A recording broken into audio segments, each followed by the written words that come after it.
민준아, 내 아들 민준아. 어머니, 정신 차리세요. 의사, 여기 의사 좀 불러주세요. 제발! 봄이면 진달래와 벚꽃이 산비탈을 분홍빛으로 물들이고 여름이면 지푸른 녹음 사이로 매미 소리가 자장가처럼 울려 퍼지며 가을이면 마당 가득 널어놓은 붉은 고추와 노란 호박이 풍요로움을 알리고 겨울이면 하얀 눈이 온 세상을 덮어 고요한 적막감을 선사하는 곳. 김순옥 할머니의 마을은 사계절의 변화가 뚜렷한 깊은 산자락에 안긴 작은 보금자리였습니다. 시간은 이곳에서 더디게 흘러가는 듯했죠. 빠르게 변하는 바깥 세상과는 다른 그들만의 속도로 말입니다. 순옥 할머니의 하루는 해가 뜨기 전 아직 어둠이 채 가시지 않은 푸른 새벽에 시작되었습니다. 마당을 가로질러 삐걱거리는 나무 대문을 열고 나서는 할머니의 첫 목적지는 언제나 마을 어귀의 오래된 느티나무 아래 자리한 작은 샘터였어요. 차가운 샘물로 세수를 하고 정신을 가다듬는 것은 수십 년간 이어진 할머니만의 의식이었습니다. 샘물에 비친 자신의 얼굴, 깊게 팬 주름과 희끗희끗한 머리카락을 보며 할머니는 또 하루를 살아내야 할 이유를 되새기곤 했습니다. 집으로 돌아와서는 아궁이에 불을 지펴 밥을 안쳤습니다. 밥물이 끓는 구수한 냄새가 퍼져나가면 할머니는 마당 한쪽 텃밭으로 향했죠. 텃밭은 할머니에게 단순한 먹거리 창고 이상이었습니다. 상추며 쑥갓, 아욱이며 열무, 푸른 생명들이 자라나는 것을 보며 할머니는 덧없는 시간 속에서도 삶의 경이로움을 느꼈고 흙을 만지는 동안에는 잠시나마 시름을 잊을 수 있었습니다. 텃밭 옆 작은 장독대에는 할머니가 직접 담근 된장, 간장이 세월의 맛을 더해가고 있었죠. 우리 민준이도 이 된장찌개 참 좋아했는데 혼잣말처럼 중얼거리며 할머니는 또다시 아득한 기억 속으로 빠져들곤 했습니다. 5살 민준이는 유난히 호기심 많고 활발한 아이였어요. 엄마 뒤를 졸졸 따라다니며 이건 뭐야? 저건 왜 그래?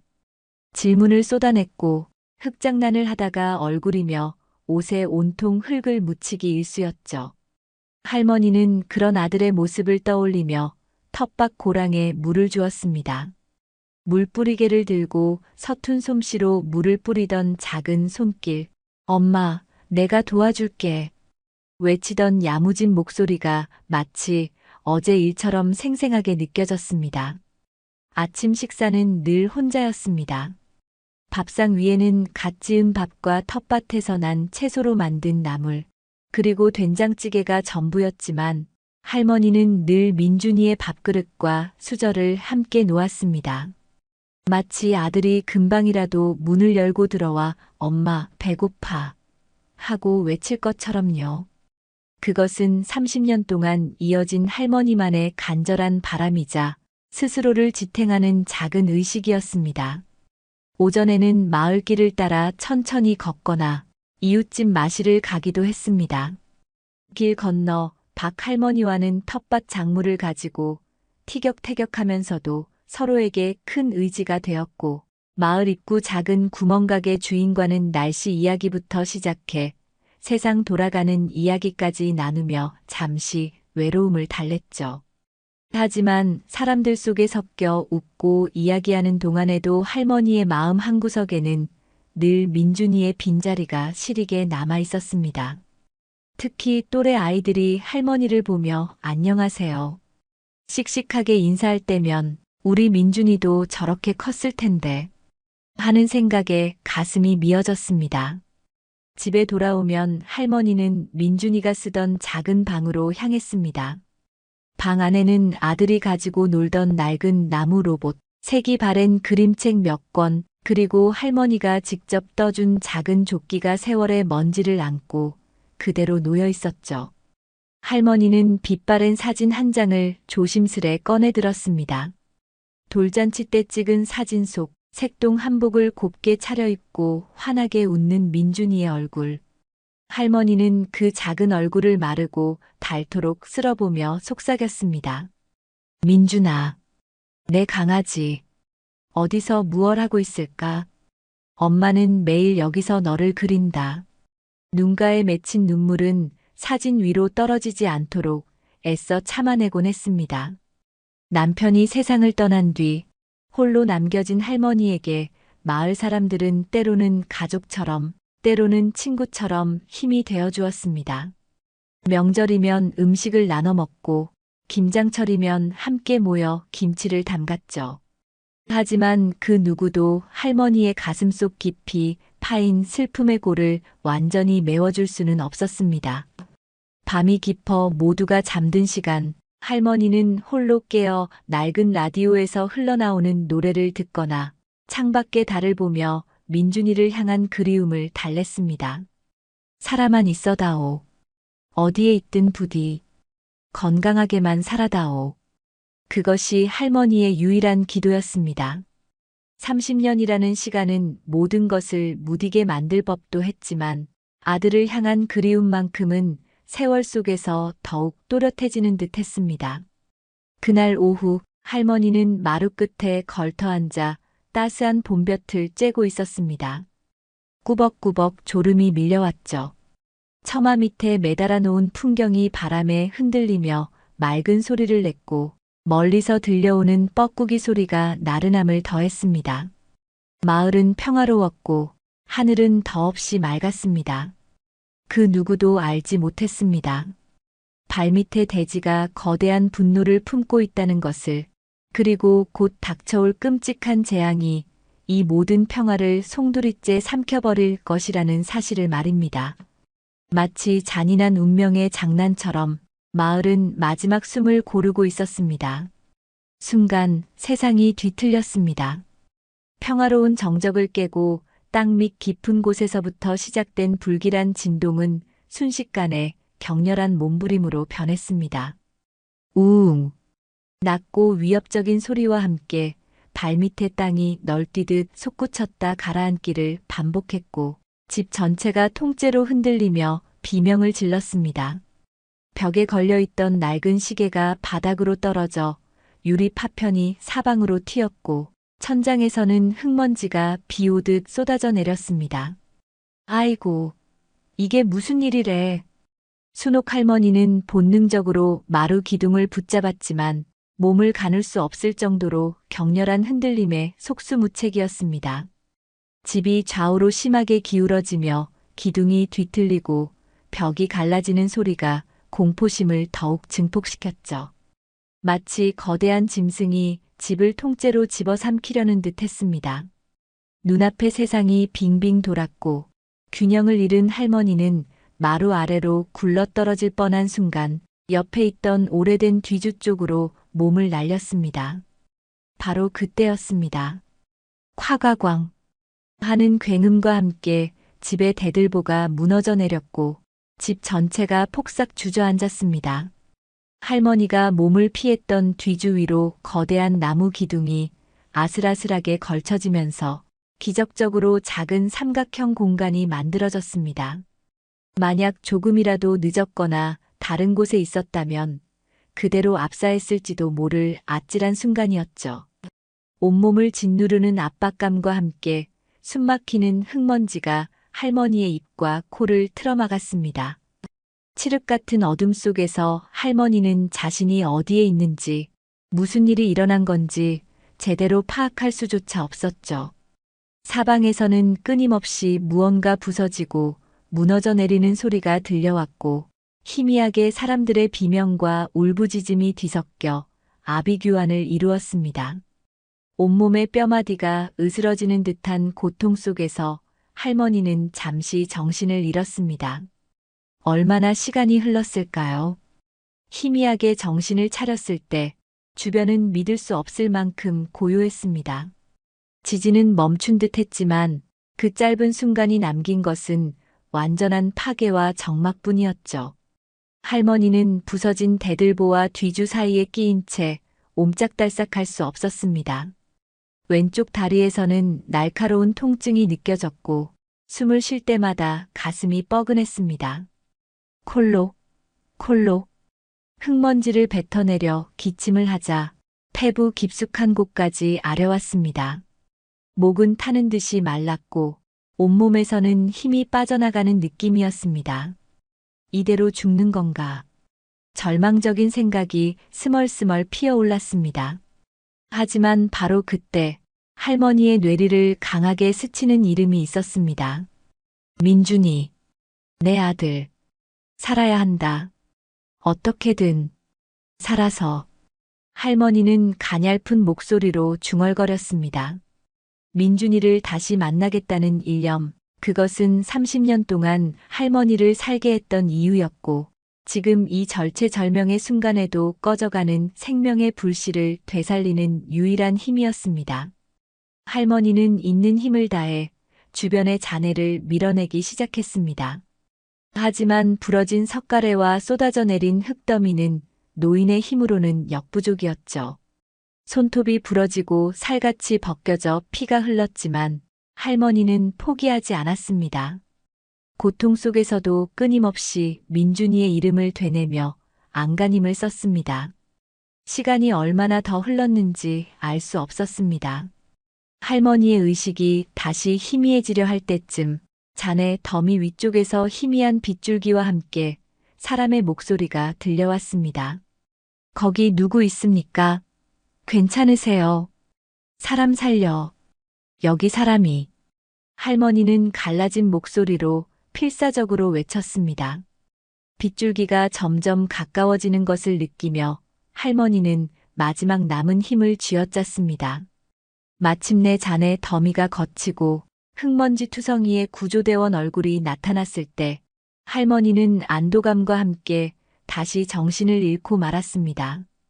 구조되어 들것에 실려 나올 때 할머니는 잠시 눈을 떠 주변을 둘러보았습니다.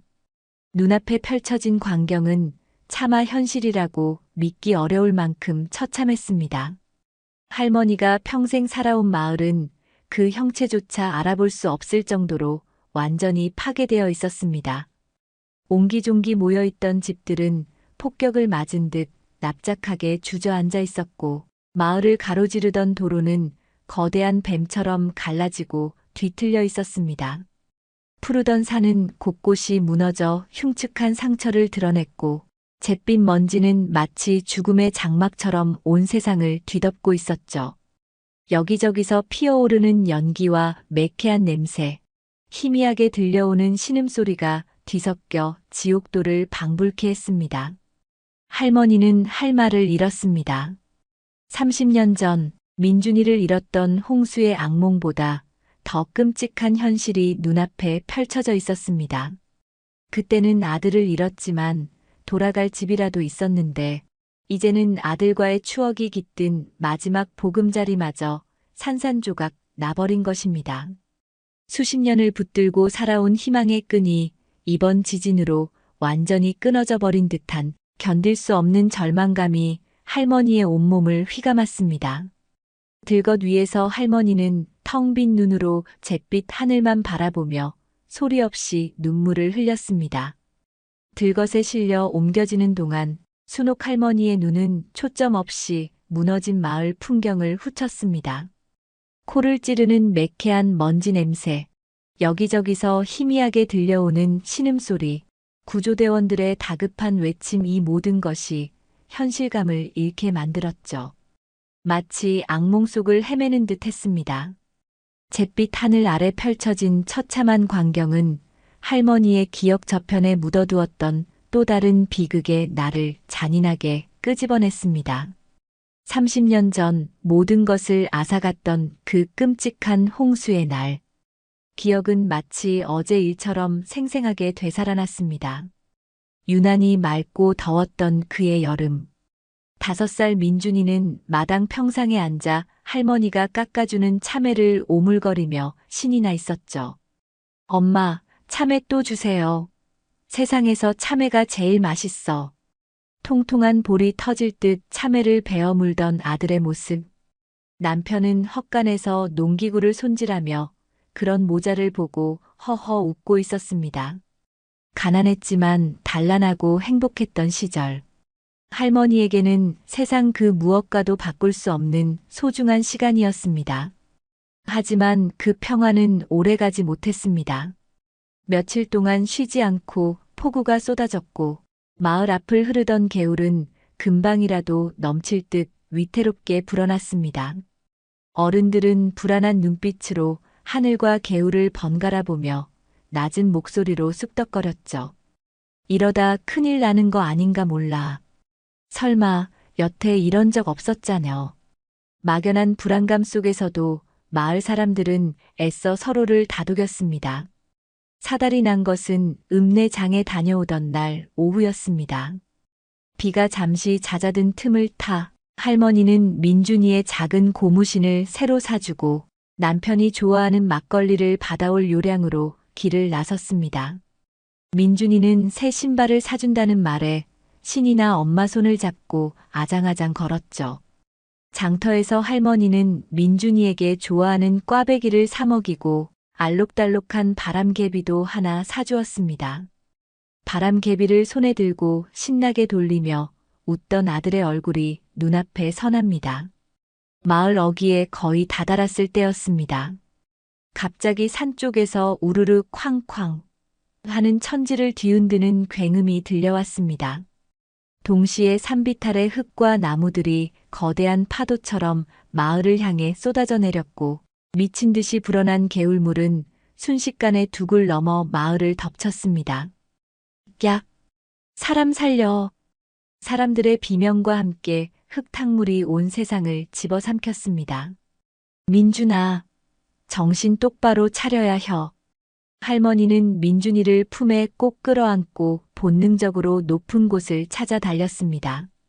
하지만 발밑에서는 이미 흙탕물이 무릎까지 차올랐고 거센 물살은 사람들을 종이장처럼 휩쓸었습니다.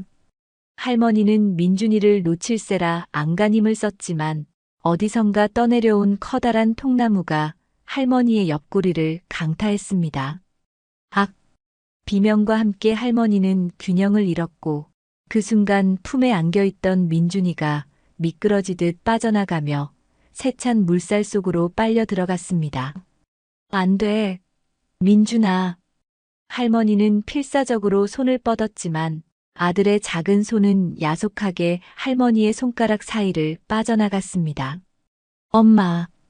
공포에 질려 울부짖던 아들의 마지막 외침, 거센 흙탕물 속으로 속절없이 사라져가던 작은 모습. 그것이 할머니가 본 아들의 마지막이었습니다.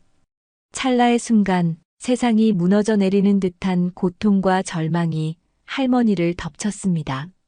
정신을 차렸을 때 할머니는 흙탕물과 나뭇가지 범벅이 된 채 마을에서 한참 떨어진 강둑의 나무에 위태롭게 걸려 있었습니다. 온몸이 부서질 듯 아팠지만 그보다 더 큰 고통은 아들을 잃었다는 현실이었습니다. 민준아, 내 아가, 어디 있니? 할머니는 찢어진 옷까지도 피 흘리는 상처도 아랑곳하지 않고 미친 듯이 아들의 이름을 부르며 흙탕물을 헤집었습니다. 뒤늦게 할머니를 찾아낸 남편과 함께 두 사람은 실성한 사람처럼 마을과 강변을 샅샅이 뒤졌습니다. 물은 서서히 빠졌지만 마을은 처참하게 파괴되어 있었습니다. 집들은 반파되거나 흔적도 없이 사라졌고 논밭은 온통 흙탕물과 쓰레기로 뒤덮였습니다. 할머니와 남편은 며칠 밤낮을 뜬 눈으로 지새우며 아들을 찾아 헤맸습니다. 진흙 속을 파헤치고 무너진 집 잔해를 들추고 하류 지역까지 내려가 수소문했지만 민준이의 흔적은 어디에도 없었습니다. 간혹 아이의 것으로 보이는 작은 신발이나 옷가지가 발견될 때마다 가슴이 철렁 내려앉았지만 그것은 민준이의 것이 아니었죠. 시간이 흐르면서 희망은 점차 절망으로 변해갔습니다. 경찰서에 실종 신고를 하고 인근 보육원까지 찾아다녔지만 허사였죠. 결국 민준이는 홍수 때 실종된 수많은 사람 중 한 명으로 기록되었습니다. 그 후로 남편은 웃음을 잃었습니다. 말수가 급격히 줄었고 밤이면 술에 취해 민준이의 이름을 부르며 울부짖기 일쑤였죠. 아들을 지키지 못했다는 죄책감과 슬픔은 남편의 몸과 마음을 빠르게 갉아먹었습니다. 결국 남편은 민준이를 잃은 지 5년 만에 술병과 시름을 이기지 못하고 할머니 곁을 떠나고 말았습니다. 남편마저 떠나보낸 후 할머니는 오롯이 홀로 남겨졌습니다. 텅 빈 집에서 할머니는 아들과 남편의 부재를 온몸으로 견뎌내야 했습니다. 마을 사람들의 위로도 잠시뿐, 시간이 흐를수록 사람들의 기억 속에서 민준이는 희미해져 갔지만 할머니에게 민준이는 단 하루도 잊을 수 없는 생생한 현실이었습니다. 내가 그때 손을 놓지만 않았더라면, 내가 그때 장에 가자고만 하지 않았더라면, 수만 번 되풀이되는 자책과 후회가 30년 동안 할머니의 가슴을 짓눌러 왔습니다. 들것에 실려가는 동안 할머니의 눈앞에는 30년 전 홍수로 폐허가 된 마을 풍경과 지금 지진으로 무너진 마을 풍경이 잔인하게 겹쳐 보였습니다. 그때는 민준이를 잃었고 이제는 민준이와의 마지막 추억이 깃든 공간마저 잃었습니다. 삶의 의미를 송두리째 빼앗긴 듯한 허탈감과 절망감. 할머니는 흐르는 눈물을 닦을 힘조차 없었습니다. 거친 숨을 몰아쉬며 할머니는 다시 깊은 어둠 속으로 의식을 놓아버렸습니다. 순옥 할머니가 다시 눈을 뜬 곳은 인근 초등학교 운동장에 급하게 설치된 거대한 천막 안이었습니다. 군용 담요 한 장이 깔린 차가운 바닥 위였죠. 천막 안은 아수라장이었습니다.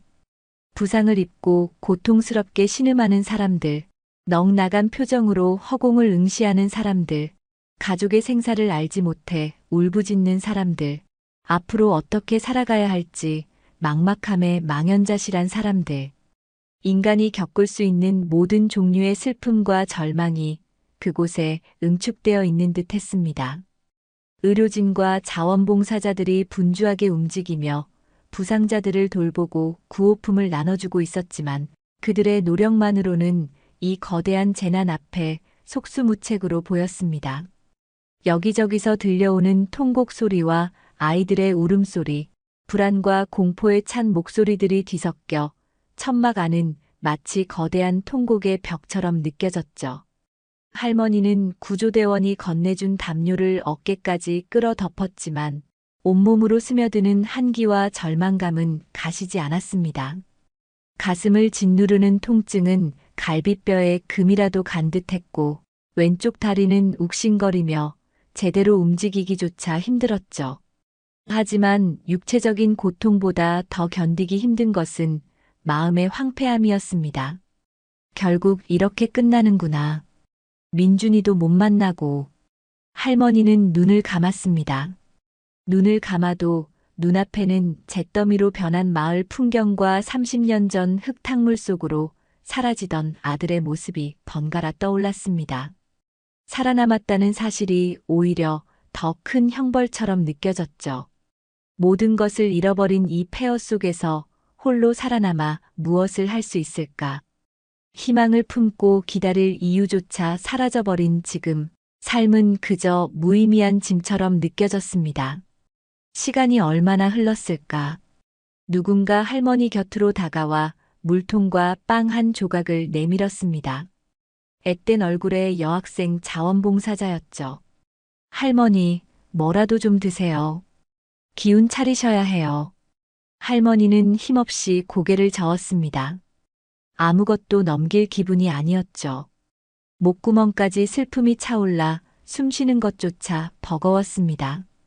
여학생은 안타까운 표정으로 할머니 옆에 잠시 앉아 있다가 다른 도움이 필요한 사람을 찾아 자리를 떴습니다. 밤이 깊어지자 천막 안의 소음은 조금 잦아들었지만 대신 낮은 흐느낌과 뒤척이는 소리, 그리고 깊은 한숨 소리가 어둠을 채웠습니다. 할머니는 뜬 눈으로 밤을 지새웠습니다. 담요 위로 스며드는 바닥의 냉기와 주변 사람들의 고통이 고스란히 전해져 오는 듯 했습니다. 살아남은 자들의 슬픔이 전염병처럼 퍼져나가는 절망의 공간. 할머니는 이 지옥 같은 현실에서 벗어나고 싶다는 생각마저 들었습니다. 하지만 죽을 용기조차 나지 않았죠. 그저 텅 빈 껍데기처럼 누워 기나긴 밤이 지나가기만을 기다릴 뿐이었습니다. 지진 발생 사흘째 되는 날 아침, 강민주는 무너진 국도를 따라 구호물품을 실은 트럭을 타고 폐허가 된 산골 마을로 향하고 있었습니다. 차창 밖으로 펼쳐지는 처참한 풍경에 그의 마음은 무겁게 가라앉았죠. 그는 이름난 건설회사의 중견 간부였지만 이번 지진 소식을 접하자마자 모든 업무를 뒤로하고 자원봉사를 자청했습니다. 단순히 인도주의적인 마음 때문만은 아니었죠. 뉴스 화면 속에서 스쳐 지나간 산사태로 무너져 내린 어느 산골 마을의 모습이 이상하리만치 그의 뇌리에 깊게 박혔기 때문입니다. 왜인지 모르게 가슴이 답답해지고 알 수 없는 불안감과 함께 희미한 그리움 같은 감정이 그를 사로잡았습니다. 마치 오래전 잃어버린 무언가가 그곳에 있다는 막연한 예감 혹은 부름과도 같았습니다. 강민준에게 과거는 안개처럼 흐릿한 영역이었습니다. 그가 기억하는 가장 오래된 장면은 병원 침대에 누워있던 자신의 모습이었죠. 머리에 붕대를 감고 있었고 온몸은 욱신거렸습니다. 자신을 민준이라고 부르는 낯선 어른들이 있었지만 그는 자신이 누구인지 왜 이곳에 있는지 전혀 알 수 없었습니다. 의사는 그가 심한 홍수에 휩쓸렸다가 구조되었으며 머리를 크게 다쳐 기억을 잃은 상태라고 설명해 주었죠.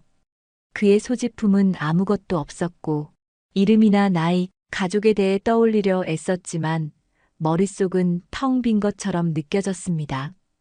유일하게 그를 괴롭히는 것은 반복되는 악몽과 단편적인 이미지들이었습니다. 거센 흙탕물, 자신을 향해 뻗어오는 절박한 손길, 그리고 엄마 라고 외치는 듯한 자신의 비명소리. 깨어나면 늘 온몸이 식은땀에 젖어 있었고 심장은 터질 듯 뛰었죠. 그리고 아주 가끔 꿈결처럼 귓가에 맴도는 부드러운 자장가 가락이 있었습니다. 그 노래를 들으면 이상하게 마음이 편안해지면서도 동시에 눈물이 핑 돌곤 했죠. 하지만 그 노래가 어디서 온 것인지 누가 불러주었는지는 도무지 알 수 없었습니다. 병원과 임시보호시설을 거쳐 그는 다행히 따뜻한 양부모님을 만났습니다. 자식이 없던 강씨 부부는 민준을 친아들처럼 거두어 강민준이라는 새로운 이름을 주었죠. 양부모님은 민준이 기억을 잃었다는 사실을 알고 있었고 억지로 과거를 캐묻기보다는 새로운 환경에 잘 적응할 수 있도록 사랑으로 보듬어 주었습니다. 그들의 헌신적인 보살핌 덕분에 민준은 밝고 건강하게 자랄 수 있었지만 그의 내면 깊숙한 곳에는 늘 채워지지 않는 공허함이 자리하고 있었습니다. 마치 중요한 퍼즐 조각 하나를 잃어버린 듯한 느낌이었죠. 학창 시절 그는 뛰어난 머리로 늘 상위권 성적을 유지했고 특히 수학과 과학에 재능을 보였습니다. 하지만 친구들과 어울려 웃고 떠드는 동안에도 문득 자신이 이방인처럼 느껴질 때가 있었죠. 다른 친구들에게는 당연한 어릴 적 추억이나 부모님과의 기억 같은 것들이 그에게는 없었기 때문입니다. 양부모님께 조심스럽게 자신의 과거에 대해 물어본 적도 있었지만 그들이 아는 것은 민준이 홍수 고아라는 사실뿐 그 이상의 정보는 없었습니다. 오히려 양부모님은 민준이 과거의 상처를 다시 떠올릴까봐 걱정하며 화제를 돌리곤 했죠. 민준 역시 자신을 사랑으로 키워준 양부모님을 실망시키고 싶지 않아 더 이상 과거에 집착하지 않으려 애썼습니다. 그는 건축학을 전공했고 졸업 후에는 탄탄한 건설회사에 입사해 능력을 인정받았습니다. 직접 설계한 건물이 하나둘 세워지는 것을 보며 성취감을 느꼈지만 마음 한편의 허전함은 여전했죠. 특히 비가 많이 내리는 날이면 어김없이 악몽에 시달렸고 물에 대한 막연한 공포심을 떨쳐내기 어려웠습니다. 그는 자신의 이런 모습이 어린 시절 겪었던 홍수 트라우마 때문일 거라고 막연히 짐작할 뿐이었습니다. 결혼도 했고 예쁜 딸도 하나 두었지만 그는 여전히 자신의 뿌리에 대한 물음을 완전히 떨쳐내지 못했습니다. 딸아이에게 자장가를 불러줄 때면 문득 귓가에 맴돌던 그 희미한 자장가 가락이 떠올라 가슴이 아릿해지곤 했죠. 나에게도 나를 위해 이렇게 자장가를 불러주던 어머니가 있었을까? 하는 생각은 지울 수 없는 미련처럼 남아 있었습니다. 이번 지진 소식을 접하고 뉴스 화면 속 폐허가 된 마을을 보았을 때 그는 처음으로 강렬한 이끌림을 느꼈습니다. 왠지 모르게 그곳에 가야만 할 것 같았죠. 아내와 양부모님은 위험하다며 말렸지만 그의 결심은 확고했습니다.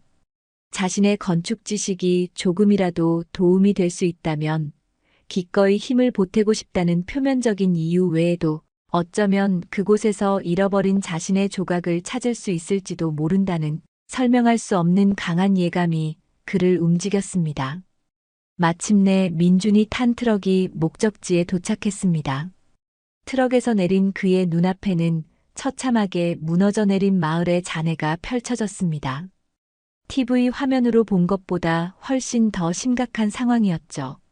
그는 잠시 말을 잃고 망연히 서 있었습니다. 코를 찌르는 먼지 냄새와 희미하게 섞여오는 역한 냄새, 여기저기서 들려오는 구조 장비 소리와 사람들의 외침. 이 모든 것이 뒤섞여 마치 현실이 아닌 전쟁터 한가운데 서 있는 듯한 느낌이었습니다. 민주는 자원봉사자 본부에서 간단한 지침을 받은 뒤 곧바로 구조 및 복구 작업에 투입되었습니다. 그의 전문 지식은 큰 도움이 되었죠. 그는 무너진 건물들의 위험도를 평가하고 추가 붕괴 위험이 있는 곳을 통제하며 구조대원들이 안전하게 작업할 수 있도록 기술적인 조언을 아끼지 않았습니다. 또한 이재민들이 임시로 거주할 공간을 확보하고 기본적인 시설을 설치하는 일에도 앞장섰습니다. 며칠 동안 그는 쉴 틈 없이 일했습니다. 흙먼지를 뒤집어 쓴 채 무너진 잔의 속을 헤치고 부상자들을 안전한 곳으로 옮기고 절망에 빠진 이재민들의 이야기를 들어주며 위로를 건넸죠. 그는 침착하고 헌신적으로 자신의 역할을 수행했지만 일을 하는 동안에도 마음속에서는 끊임없이 무언가 꿈틀거리는 것을 느꼈습니다. 이 낯선 마을 풍경이 이상하게 익숙하게 느껴졌고 사람들의 사투리 섞인 말투가 정겹게 들렸습니다. 특히 마을 어귀에 쓰러져 있는 커다란 느티나무를 보았을 때는 이유 없이 가슴이 뭉클해지기도 했습니다. 그러던 중 그는 학교 운동장에 마련된 임시 대피소 천막을 둘러보게 되었습니다. 이재민들에게 필요한 물품을 전달하고 혹시 추가적인 도움이 필요한 곳은 없는지 살피기 위해서였죠. 천막 안은 여전히 혼란스러웠지만 처음 도착했을 때보다는 조금이나마 질서가 잡힌 모습이었습니다. 그는 천막 안을 천천히 걸으며 이재민들의 안부를 묻고 아이들에게는 준비해온 사탕을 나눠주기도 했습니다. 그때 그의 시선이 천막 구석진 곳에 머물렀습니다. 담요를 뒤집어 쓴 채 미동도 없이 누워있는 한 할머니가 눈에 들어왔죠. 유난히 작고 초라해 보이는 모습이었습니다.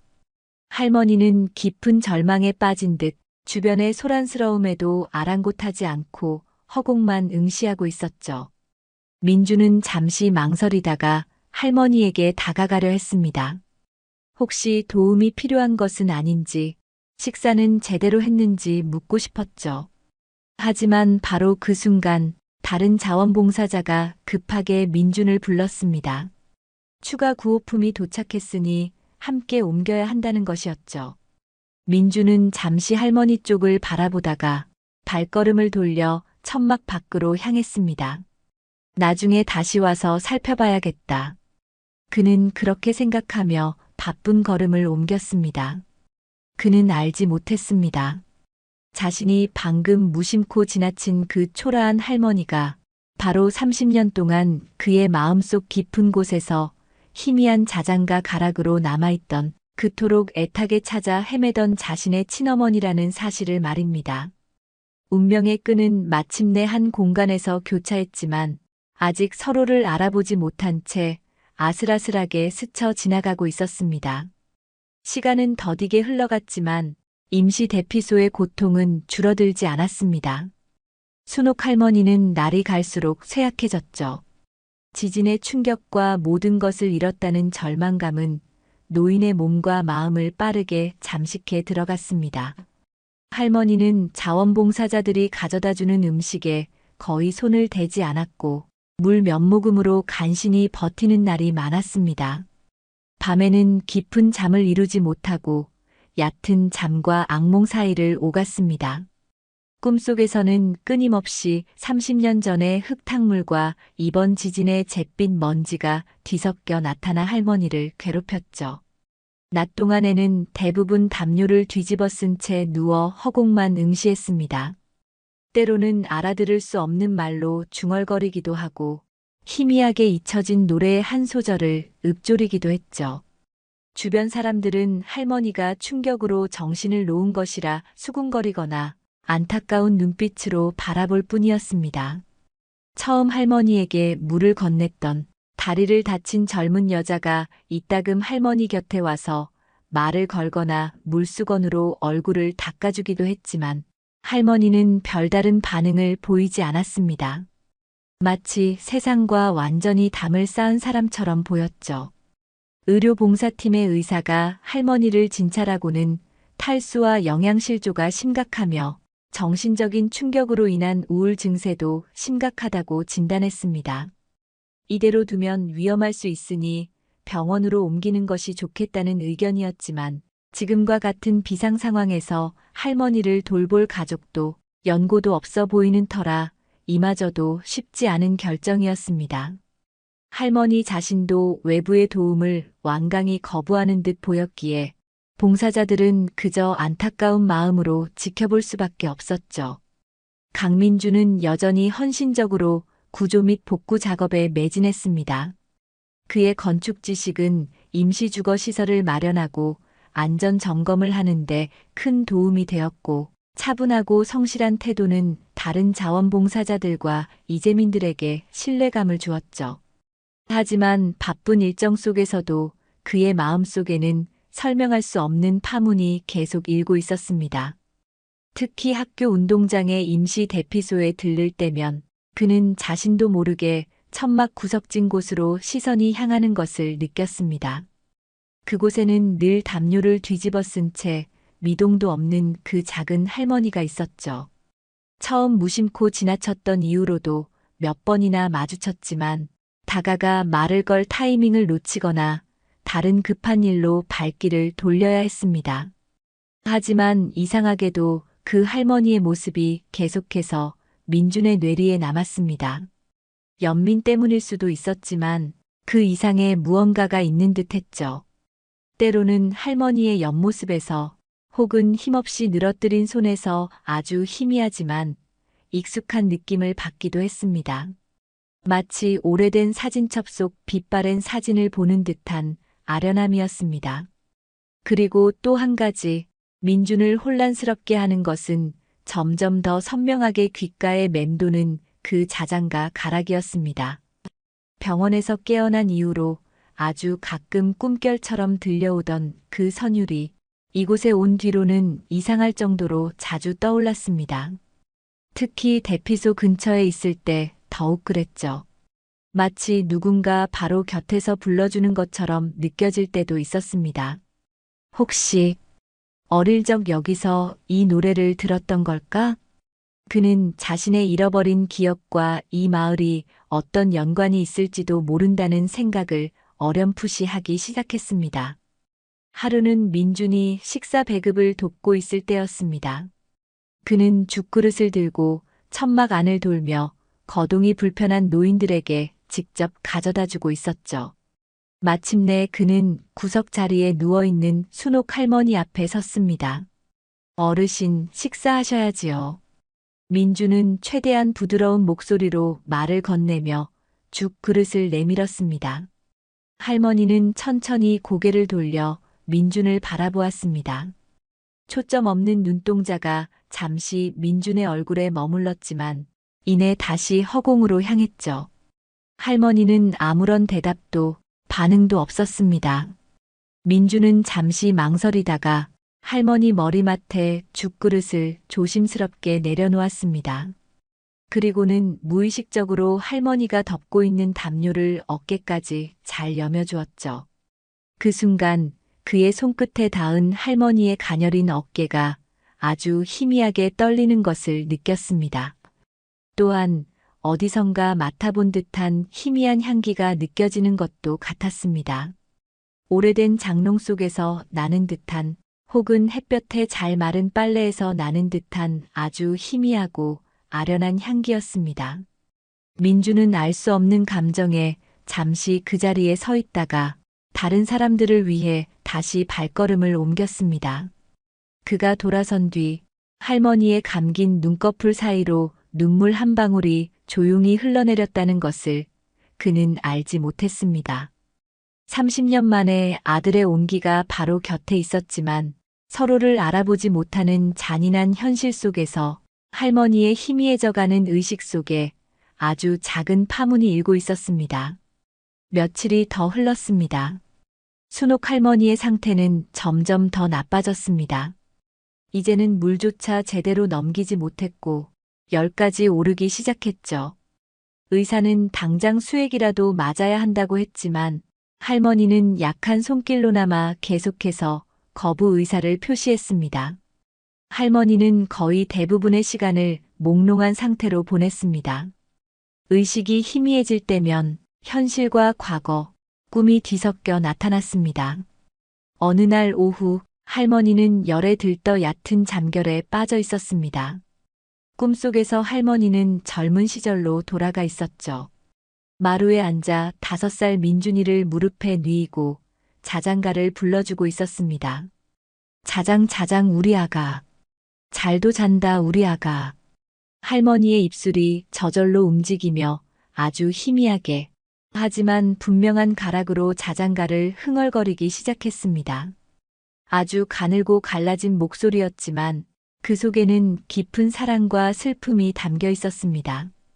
바로 그때 강민주는 잠시 휴식을 취하기 위해 대피소 옆 나무 그늘에 앉아 있었습니다. 계속된 구조 작업으로 몸은 파김치가 되었지만 그는 잠시라도 눈을 붙일 수가 없었죠. 머릿속에는 여전히 폐허 속에서 구조를 기다리는 사람들 생각과 자신을 혼란스럽게 하는 희미한 기억의 조각들이 뒤엉켜 있었습니다. 고요함 속에서 귀를 기울이던 민준의 귀에 아주 희미하지만 익숙한 선율이 들려왔습니다. 처음에는 바람 소리인가 혹은 다른 소음과 섞여 잘못 들은 것이라 생각했죠. 하지만 그는 자기도 모르게 소리가 들려오는 쪽으로 고개를 돌렸습니다. 소리는 대피소 천막 안, 그 중에서도 구석진 곳에서 흘러나오고 있었습니다. 바로 그 할머니가 누워있는 곳이었죠. 민주는 홀린 듯 자리에서 일어났습니다. 그리고 천천히 천막 안으로 발걸음을 옮겼습니다. 그의 심장이 이상할 정도로 빠르게 뛰기 시작했습니다. 그 자장가 가락, 그의 잠재의식 속에 희미하게 남아있던 바로 그 노래였습니다. 너무나 희미해서 실체조차 확신할 수 없었던 그 노래가 지금 누군가의 입술을 통해 흘러나오고 있었습니다. 민주는 숨을 죽인 채 천천히 소리의 근원지로 다가갔습니다. 그리고 마침내 담요 아래 작게 웅크린 채 누워있는 순옥 할머니의 모습이 눈에 들어왔습니다. 할머니는 여전히 눈을 감은 채였지만 메마른 입술은 계속해서 그 슬프고도 아름다운 자장가를 읊조리고 있었습니다. 아주 희미하게 마치 꺼져가는 촛불처럼 민주는 그 자리에 얼어붙은 듯 서 있었습니다.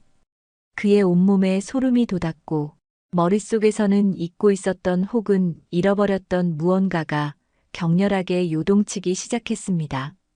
이 노래, 이 가락, 이것은 운명의 거대한 톱니바퀴가 마침내 제자리를 찾아 맞물리는 순간이었습니다. 30년이라는 길고 긴 시간을 뛰어넘어 마침내 두 사람을 연결하는 희미한 실마리가 그 모습을 드러내고 있었습니다. 강민주는 숨쉬는 것조차 잊은 채 그 자리에 서 있었습니다. 귓가에 울리는 희미한 자장가 가락은 단순한 노래가 아니었죠. 그것은 굳게 닫혀있던 그의 기억의 수문을 여는 열쇠였습니다. 노래 가락을 따라 잊혔다고 생각했던 혹은 존재조차 몰랐던 감정과 이미지들이 거대한 파도처럼 그의 내부에서 휘몰아치기 시작했습니다. 따뜻한 품의 온기, 부드러운 손길, 세상에서 가장 안전하다고 느껴졌던 어떤 존재의 향기, 그리고 자신을 내려다보던 다정한 눈빛. 아주 어릴 적 비극이 닥치기 전에 막연한 행복감과 안정감의 기억들이 안개 속에서 희미하게 떠올랐습니다. 그는 이 감정의 근원을 알지 못했지만 그 자장가가 바로 그 기억의 핵심과 연결되어 있다는 것을 본능적으로 깨달았습니다. 가슴 깊은 곳에서부터 뜨거운 무언가가 치밀어 올라왔고 눈시울이 저절로 붉어졌습니다. 그는 자기도 모르게 천천히 무릎을 꿇고 누워있는 할머니 곁으로 더 가까이 다가갔습니다. 떨리는 손을 뻗어 열에 들떠 식은 땀이 송골송골 맺힌 할머니의 이마를 조심스럽게 짚어보려 했습니다. 바로 그 순간 할머니의 희미한 노랫소리가 멈췄습니다. 그리고 천천히 아주 무겁게 감겨있던 눈꺼풀이 파르르 떨리며 열렸습니다. 흐릿했던 할머니의 시선이 바로 눈앞에 있는 민준의 얼굴에 천천히 초점을 맞추었습니다. 처음에는 그저 낯선 사람 혹은 또 다른 자원봉사자려니 생각하는 듯 했죠. 하지만 민준의 깊은 눈빛 속에서 그의 얼굴 윤곽 어딘가에서 할머니는 설명할 수 없는 익숙함을 느꼈습니다. 30년 동안 매일같이 사진 속에서 마주하고 꿈속에서 그토록 애타게 그려왔던 아들의 모습이 희미하게 겹쳐 보이는 듯 했습니다. 하지만 어떻게 그럴 리가 없었습니다. 너무나 오랜 세월이 흘렀고 지금 자신은 죽음을 앞둔 늙고 병든 노파일 뿐이었습니다. 헛것을 보는 것일지도 몰랐죠. 할머니는 혼란스러운 눈빛으로 민준을 바라보았습니다. 그의 얼굴, 그의 눈빛, 그에게서 느껴지는 알 수 없는 기운. 모든 것이 낯설면서도 동시에 사무치게 그리운 느낌을 주었습니다. 민준의 입에서 자신도 모르게 터져나온 소리. 그 소리에 할머니는 다시 한번 정신이 번쩍 드는 듯 했습니다. 할머니는 마지막 남은 힘을 다해 민준의 얼굴을, 특히 그의 눈빛을 더욱 자세히 들여다보았습니다. 그리고 바로 그때 할머니의 뇌리를 스치고 지나가는 결정적인 기억의 파편이 있었습니다. 흉터 그래, 그 흉터. 할머니는 거의 바람 빠지는 소리에 가까운 가늘고 떨리는 목소리로 물었습니다. 자네 혹시 왼쪽 팔뚝 안쪽에 흉터가 있나? 그 질문은 마치 주문과도 같았습니다. 민주는 할머니의 질문에 숨을 헉 들이마셨습니다. 왼쪽 팔뚝 안쪽의 흉터. 그 존재조차 거의 잊고 살았던 오래된 흔적. 왜 이 할머니가 그것을 알고 있는 것일까? 머릿속에서 수만 가지 생각과 감정이 폭풍처럼 휘몰아쳤습니다. 그는 아무런 대답도 하지 못한 채 마치 홀린 사람처럼 기계적으로 자신의 왼쪽 소매를 걷어 올렸습니다. 그리고 그곳에 희미하지만 분명하게 남아있는 오래된 화상 자국이 드러났습니다. 그것을 본 순간 할머니의 눈에서 마침내 뜨거운 눈물이 폭포수처럼 터져나왔습니다. 더 이상 의심할 여지가 없었습니다. 30년의 기다림, 헛되지 않았습니다. 기적은, 정말 기적은 일어난 것입니다. 민준아, 내 아들 민준아. 할머니는 누워있던 자리에서 벌떡 일어나려는 듯 온 힘을 다해 민준을 향해 팔을 뻗으며 절규했습니다. 그 외침은 단순한 부름이 아니었습니다. 30년 동안 억눌러왔던 그리움과 슬픔, 기다림과 고통, 그리고 마침내 되찾은 기쁨과 환희가 뒤섞인 영혼의 부르짖음이었습니다. 그 외침과 동시에 민준의 머릿속을 가로막고 있던 마지막 안개가 걷혔습니다. 자장가, 흉터, 그리고 지금 눈앞에서 자신을 부르며 오열하는 이 할머니의 모습. 모든 조각들이 하나로 맞춰지며 그의 잃어버린 과거가 거대한 실체로 다가왔습니다. 그는 기억해냈습니다. 이 얼굴, 이 목소리, 이것은 바로 그의 어머니였습니다. 자신을 낳아주고, 길러주고, 그토록 사랑해 주었던 단 한 사람. 그의 뿌리이자 그가 평생 무의식적으로 찾아 헤매던 존재. 어머니. 민준 역시 할머니를 부둥켜 안으며 목 놓아 울부짖었습니다. 그의 울음속에는 30년 만에 어머니를 찾은 감격과 함께 그동안 어머니를 알아보지 못하고 홀로 고통 속에 내버려 두었다는 죄책감과 미안함, 그리고 잃어버린 시간에 대한 회한이 뒤섞여 터져 나왔습니다. 두 사람은 서로의 존재를 확인하며 부둥켜 안고 한참 동안 오열했습니다. 할머니의 마른 등과 민준의 넓은 어깨가 가늘게 떨리고 있었죠. 30년이라는 어마어마한 세월의 간극이 두 사람의 뜨거운 눈물 속에서 속절없이 녹아내렸습니다. 그것은 슬픔의 눈물이자 기쁨의 눈물이었고 절망의 끝에서 피어난 희망의 눈물이었습니다. 이 기적 같은 광경에 소란스럽던 대피소는 순간 물을 끼얹은 듯 조용해졌습니다. 주변에서 두 사람을 지켜보던 이재민들과 자원봉사자들 모두 숨을 죽인 채 이 믿기지 않는 재회를 목격하고 있었죠. 처음 할머니에게 물을 건넸던 수연 씨는 입을 틀어막은 채 하염없이 눈물을 흘렸고 다른 자원봉사자들과 구조대원들 역시 숙연한 표정으로 혹은 눈시울을 붉히며 두 사람을 바라보았습니다.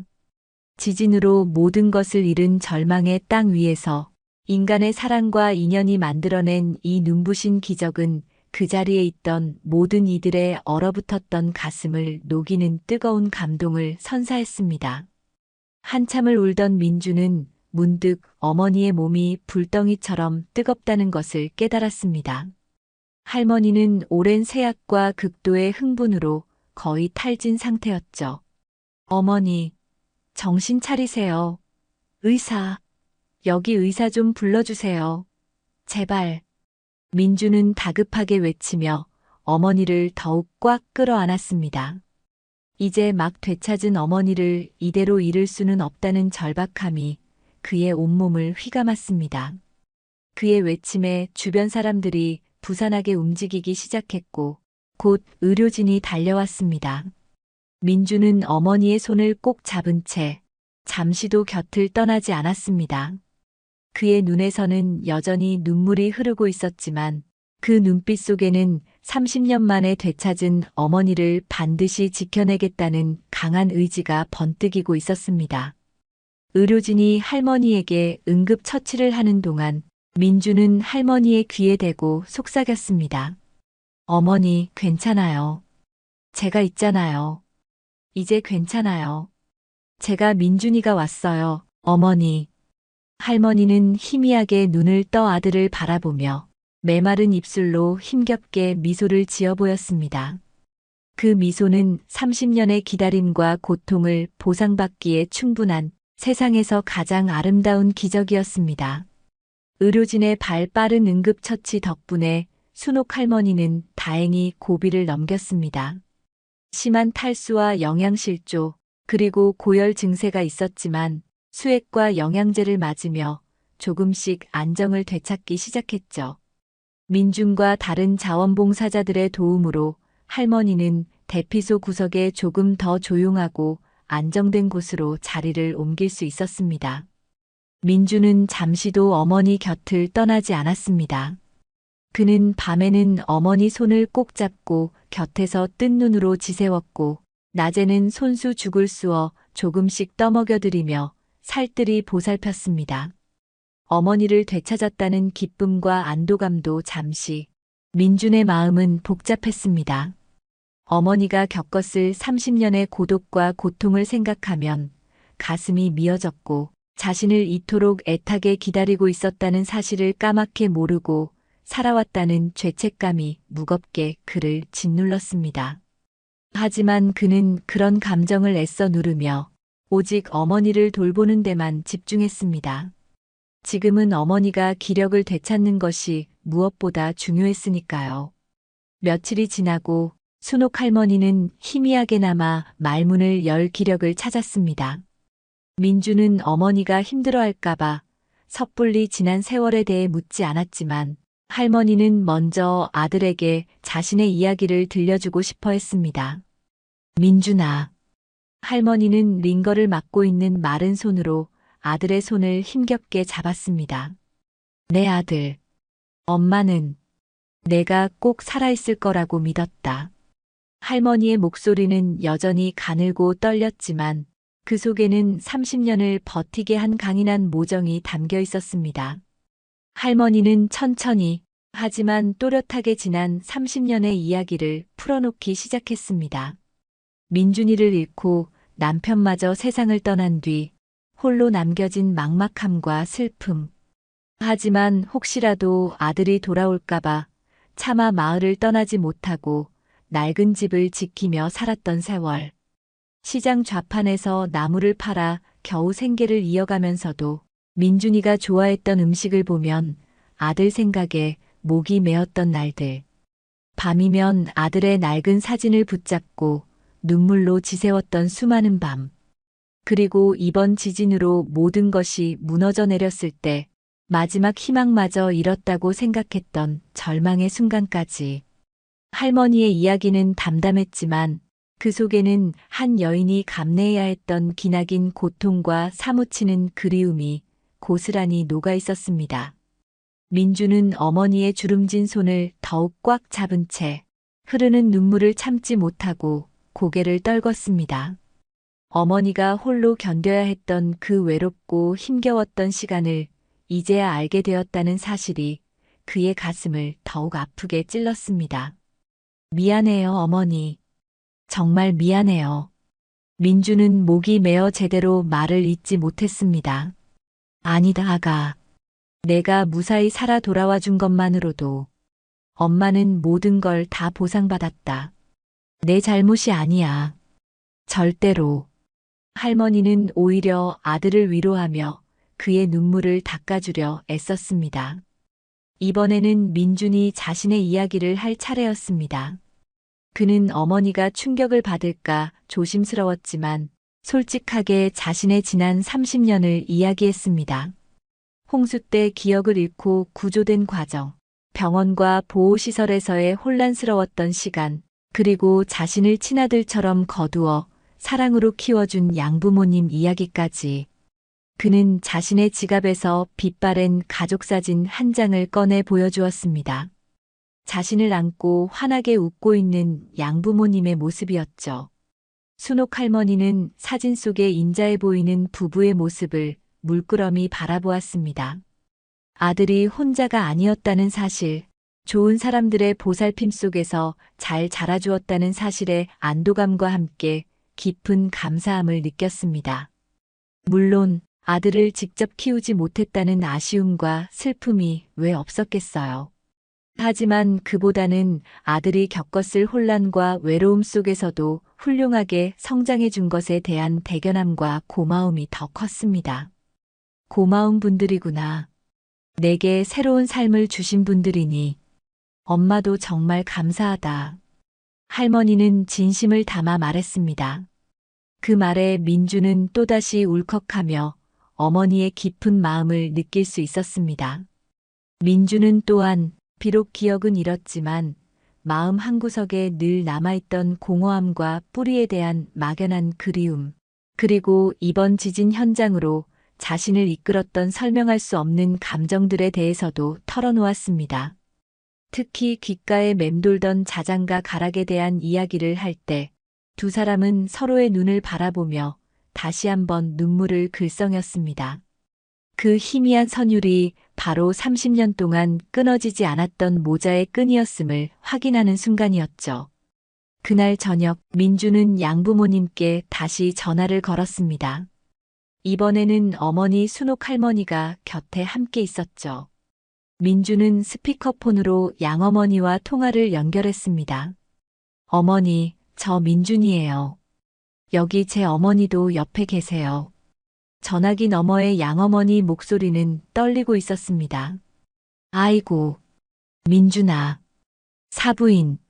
아니, 어머님. 괜찮으신가요? 몸은 좀 어떠세요? 순옥 할머니는 민준의 도움을 받아 전화기에 대고 힘겹게 입을 열었습니다. 고맙습니다. 우리 민준이 잘 키워주셔서 정말 고맙습니다. 비록 짧은 인사였지만 그 속에는 30년 동안 아들을 보살펴준 사람들에 대한 진심 어린 감사와 존경의 마음이 담겨 있었습니다. 양어머니는 전화기 너머에서 흐느끼며 말했습니다. 아닙니다, 어머님. 저희가 더 감사합니다. 민준이 덕분에 저희도 행복했습니다. 이렇게 찾아주셔서 정말 꿈만 같습니다. 두 어머니는 비록 전화로나마 처음으로 인사를 나누며 민준이라는 존재를 통해 이어진 깊은 인연과 감사함을 확인했습니다. 민준은 두 분의 어머니 사이에서 말없이 눈물을 흘리며 자신이 얼마나 많은 사랑 속에 살아왔는지를 새삼 깨달았습니다. 자신에게는 이제 두 분의 어머니, 두 개의 따뜻한 가족이 있다는 사실이 큰 위로와 힘이 되었습니다. 아내와 딸에게는 아직 어머니를 찾았다는 소식을 자세히 전하지 못한 상태였습니다. 상황이 너무 경황이 없었고 어떻게 설명해야 할지 조심스러웠기 때문이죠. 하지만 민주는 조만간 아내와 딸에게도 이 기적 같은 이야기를 전하고 어머니를 소개해 줄 날을 그리며 마음을 다잡았습니다. 며칠이 더 지나자 순옥 할머니는 조금씩 기력을 회복하여 죽뿐만 아니라 약간의 미움도 넘길 수 있게 되었습니다. 민주는 어머니 곁에서 떨어지지 않고 간호하며 틈틈이 잃어버린 30년의 시간을 메워갔습니다. 어릴 적 민준이가 좋아했던 음식 이야기, 동네 친구들과 놀았던 이야기, 할머니가 기억하는 아들의 작은 버릇들, 그리고 민준이가 살아온 세상 이야기, 건축가로서의 삶, 그의 생각들. 두 사람은 밤이 깊어가는 줄도 모르고 서로의 이야기를 나누며 웃고 울었습니다. 한 번은 민준이 어머니의 식사를 돕다가 무심코 국그릇을 드는 방식이 30년 전 남편이 하던 방식과 똑같다는 것을 할머니가 발견하고는 웃음을 터뜨리기도 했습니다. 또 한 번은 할머니가 읊조리던 옛날 이야기의 다음 구절을 민준이 기억해내어 함께 완성하기도 했죠.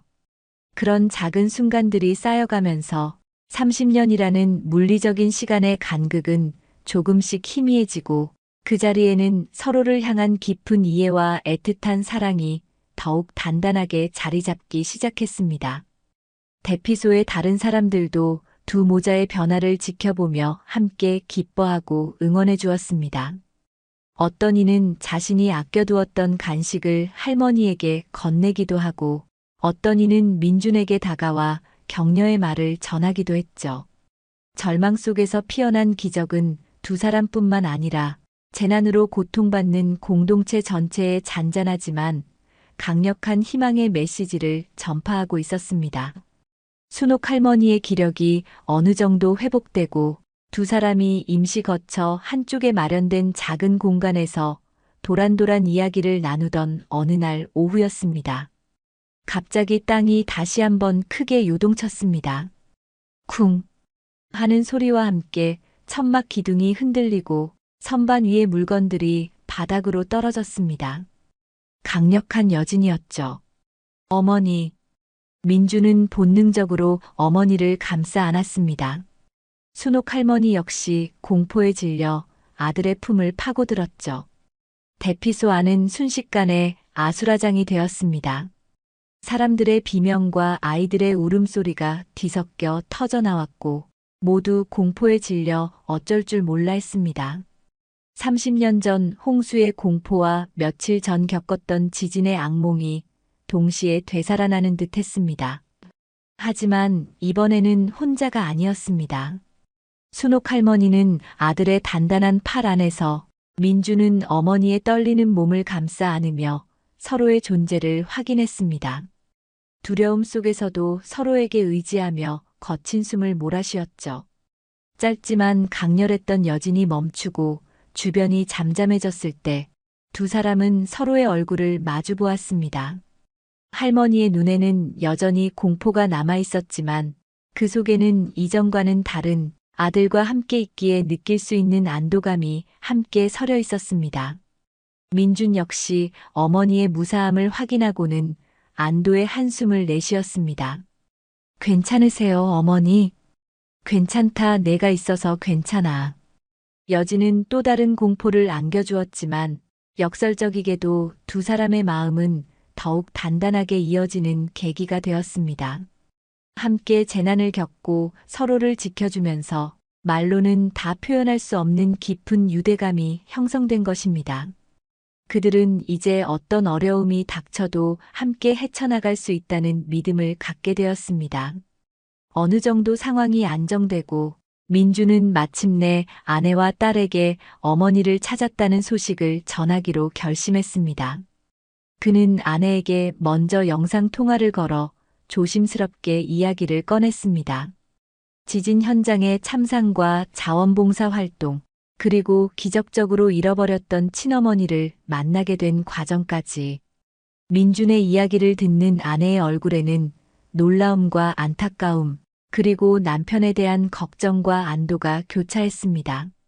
여보, 세상에, 그런 일이. 어머님은 괜찮으신 거죠? 당신도 괜찮고? 아내는 눈물을 글썽이며 물었습니다.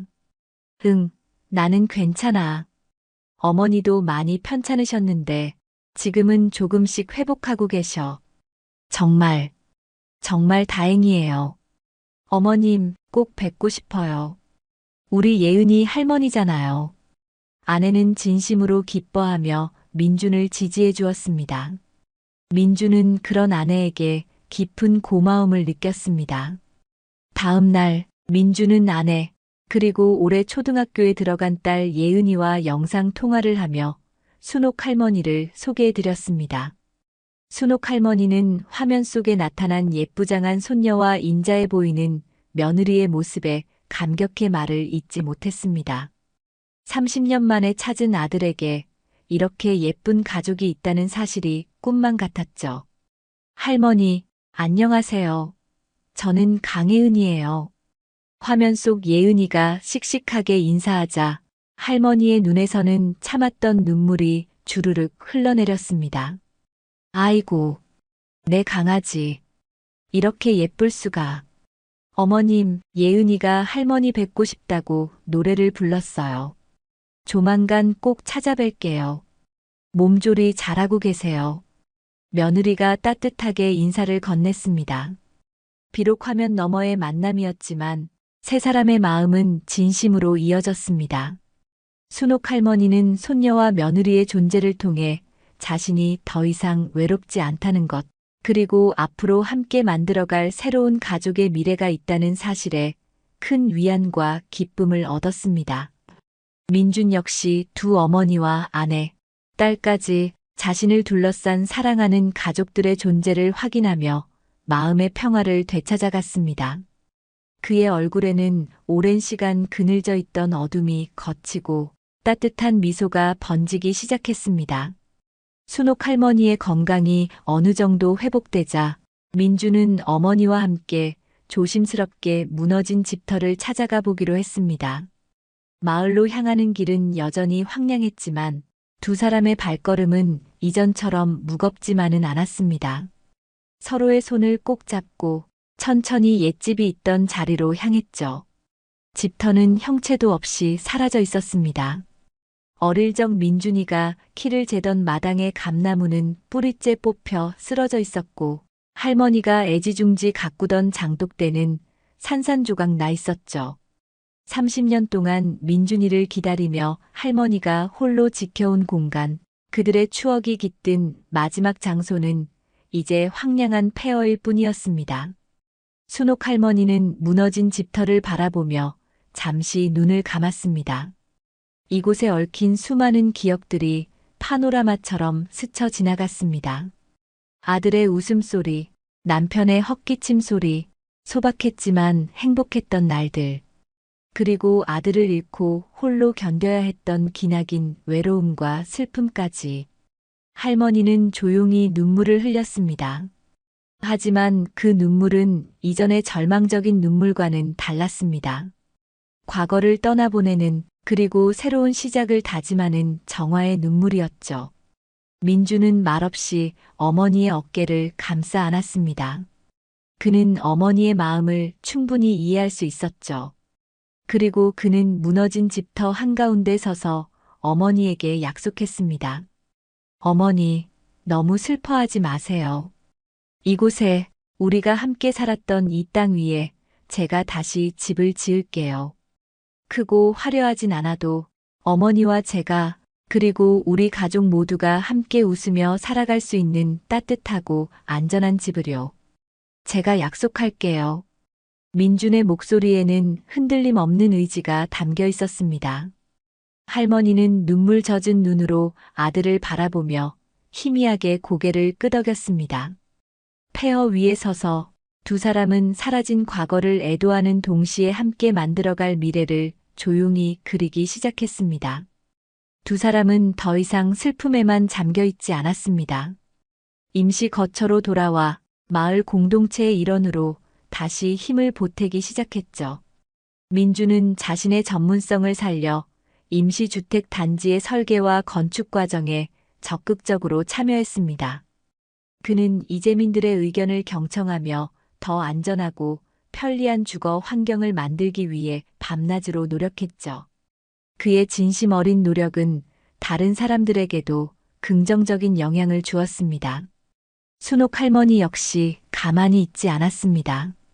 몸이 완전히 회복된 것은 아니었지만 자신이 할 수 있는 일을 찾아 나섰습니다.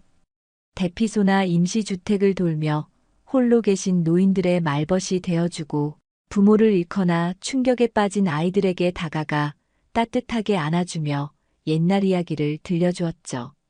특히 할머니가 들려주는 이야기는 어른 아이 할 것 없이 모두에게 작은 위안과 웃음을 선사했습니다. 또한 할머니는 수연 씨를 비롯한 몇몇 부녀자들과 함께 바느질감을 얻어와 찢어진 옷가지를 수선하거나 간단한 생필품을 만드는 일에도 힘을 보탰습니다. 함께 땀 흘리고 서로를 도우면서 마을 공동체는 조금씩 활기를 되찾기 시작했습니다. 사람들은 서로의 상처를 보듬고 작은 도움이라도 나누며 재난을 함께 극복해 나가고 있었죠. 순옥 할머니와 민준 씨의 기적적인 재회 이야기는 마을 사람들에게 큰 용기와 희망의 상징이 되었습니다.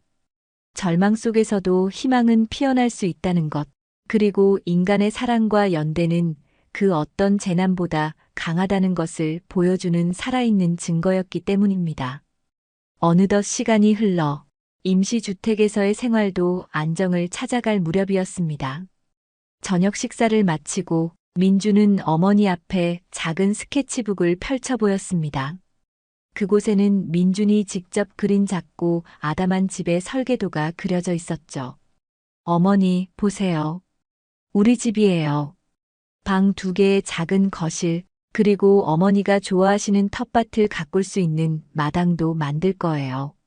설계도에는 안전을 최우선으로 고려한 구조와 함께 햇볕이 잘 드는 창문, 노인인 어머니가 편히 생활할 수 있도록 문턱을 없앤 구조 등 세심한 배려가 담겨 있었습니다. 순옥 할머니는 아들이 그려놓은 새로운 집의 모습을 가만히 들여다보았습니다. 비록 크기는 작았지만 그 속에는 아들의 따뜻한 마음과 가족의 행복한 미래에 대한 약속이 가득 담겨 있는 듯 했습니다. 고맙다, 아들아. 정말 고맙다. 할머니는 스케치북 위로 눈물을 떨구었습니다. 제가 더 감사하죠, 어머니. 어머니가 제 곁에 계셔 주시는 것만으로도 저는 세상 모든 것을 가진 기분이에요.